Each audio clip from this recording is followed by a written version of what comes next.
आज हिंदुस्तान की बात करें तो 28 में से 18 राज्य ऐसे हैं जहां खतियान के आधार पर स्थान नीति है। भारत देश एकल नागरिकता की बात करता है, सिंगल सिटीजनशिप।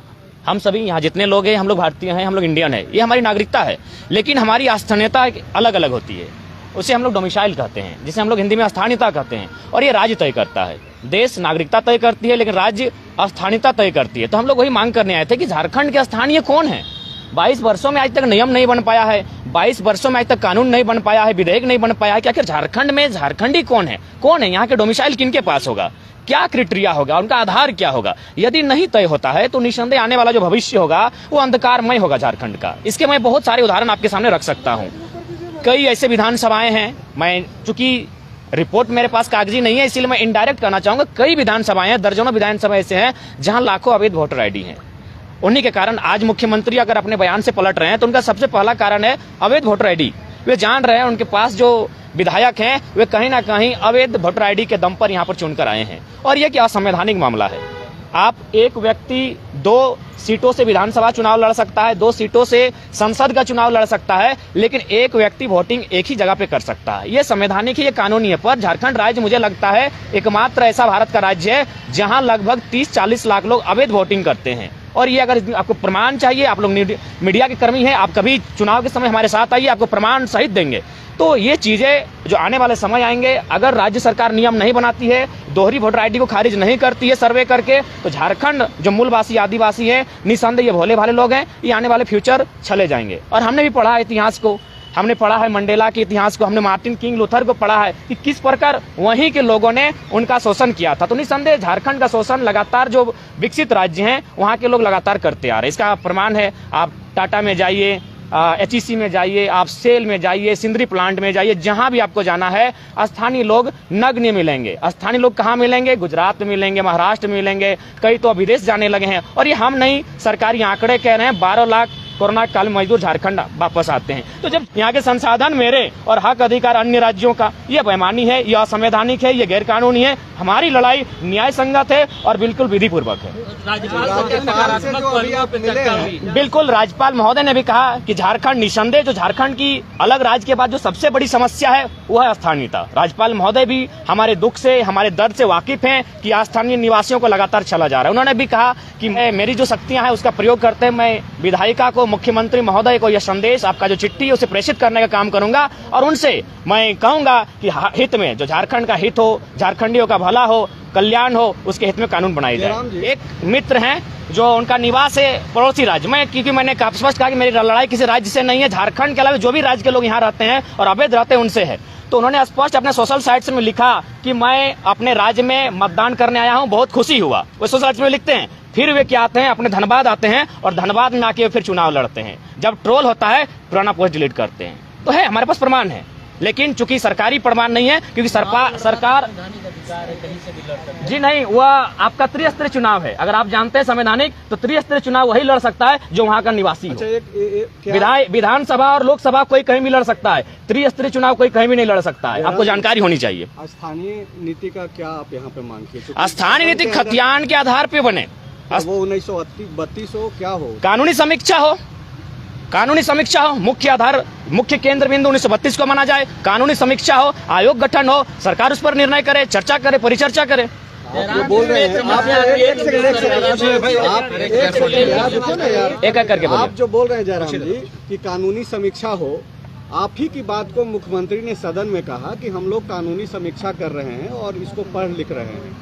तो जब मुख्यमंत्री की ही बातों को आप दोहरा रहे हैं तो फिर अब राज्यपाल से मिलने की क्या जरूरत है? राज्यपाल से मिलने की आवश्यकता इसलिए है कि राज्यपाल, केवल राज्यपाल ही नहीं, इनके पास एक संवैधानिक दायित्व है। ये चांसलर होते हैं, ये पढ़े लिखे व्यक्ति होते हैं। विधानसभा के लिए कोई नियम नहीं है कि व्यक्ति पढ़ा लिखा हो कि नहीं हो, वह व्यक्ति, उसके लिए क्राइटेरिया नहीं है। राज्यपाल का एक अलग क्राइटेरिया है, ये समझेंगे, भी राज्यपाल बने हैं, ये समझेंगे, पता होगा, ये चांसलर लोग हैं, ये एकेडमिक पर्सन होते हैं मुख्यतः, 1-2 अपवाद हो सकता है, तो ये समझेंगे हमारी भावनाओं को। और चूंकि मुख्यमंत्री ने बयान आपके सदन के भीतर दिया है कि हम लोग अगर विधेयक बनाएंगे तो न्यायपालिका उसे खारिज कर देगी।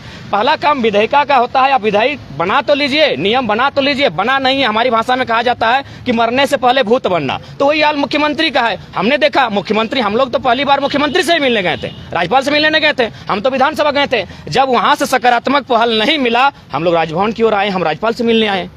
जयराम जी, अलग अलग जिलों पे अलग अलग सर्वे शेड्यूल है, आप समय मांगे हैं मुख्यमंत्री के? जी हाँ, उनके पास भी शेड्यूल गया है, मुख्यमंत्री से मिलने की बातें हुई, लेकिन मुख्यमंत्री फिलहाल सत्ता का आनंद ले रहे हैं, फिलहाल क्रिकेट का मैच खेल रहे हैं, उन्हें जनता की सुख सुविधा से शायद वास्ता नहीं लग रहा है। जयराम जी, 1932 बहुत जिलों में 85 है सर्वे, अलग अलग जिलों पे अलग अलग समय पे हुआ, तो फिर कैसे को रिलेट करेंगे? सारा चीज रिलेटेड हो सकता है। एक बात बताइए, जब झारखंड के लोग ही अपना हक अधिकार मांगते हैं तो इतना आनंद फानन क्यों होता है?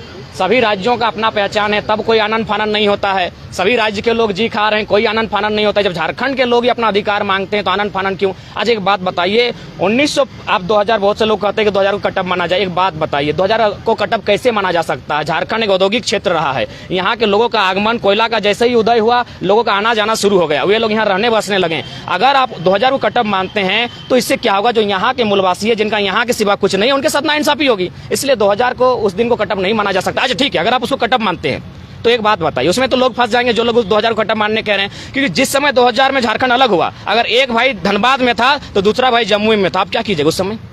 क्या कीजिएगा? अगर पति धनबाद में था तो पत्नी आपका अलग राज्य में थी, उसको कटअप माना जाए? पॉसिबल है? नहीं है। वे कमाने के लिए आए हैं। उसके बाद भी उन क्षेत्रों में आप निवास कर सकते हैं जो सीएनटी में नहीं आता है, जो एसपीटी में नहीं आता है, जो 9वीं अनुसूची में नहीं आता है, वहां आप निवास कीजिए। अगर आप 9वीं अनुसूची का उल्लंघन करते हैं, सीएनटी को वायलेंट करते हैं, एसपीटी को तोड़ते हैं, तो हम तो गुनहगार नहीं है, असंवैधानिक तो आप हैं जो लोग इस कार्य को कर रहे हैं।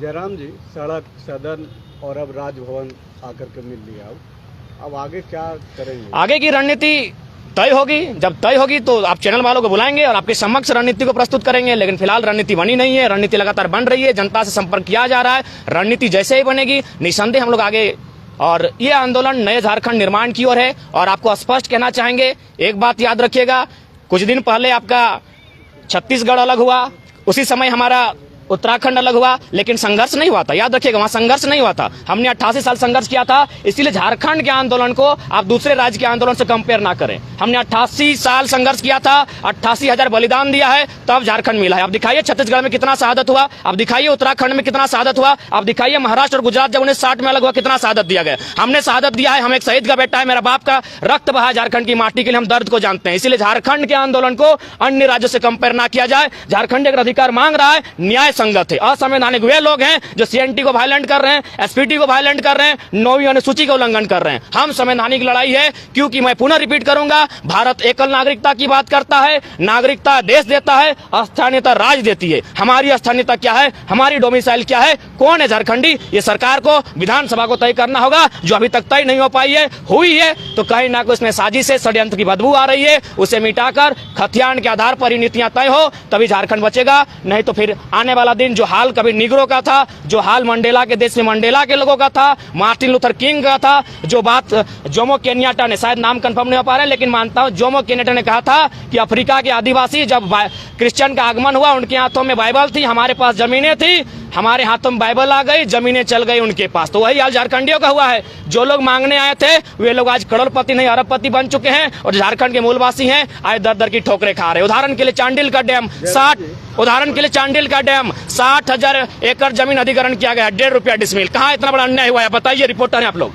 1.5 रुपया डिसमिल में जमीन लिया जाता है, 1.5 रुपया डिसमिल में 60,000 एकड़ डिसमिल, यानी 60 गांव को उजाड़ा गया है। आइए रिपोर्टिंग कीजिए वहां जहां रिपोर्टिंग करना है। पार्वती कांड को रिपोर्टिंग कीजिए। हत्या को आत्महत्या बनाया जाता है, कंपनी को एक उंगली नहीं कर पाती प्रशासन, वहां रिपोर्टिंग कीजिए। जब झारखंडी स्टूडेंट हक के लिए मांगते हैं तो आप लोग घुमाते हैं क्यों है? झारखंडी सही है और सही है, चाहे लड़ाई जितनी लंबी पड़े हम लोग लड़ेंगे।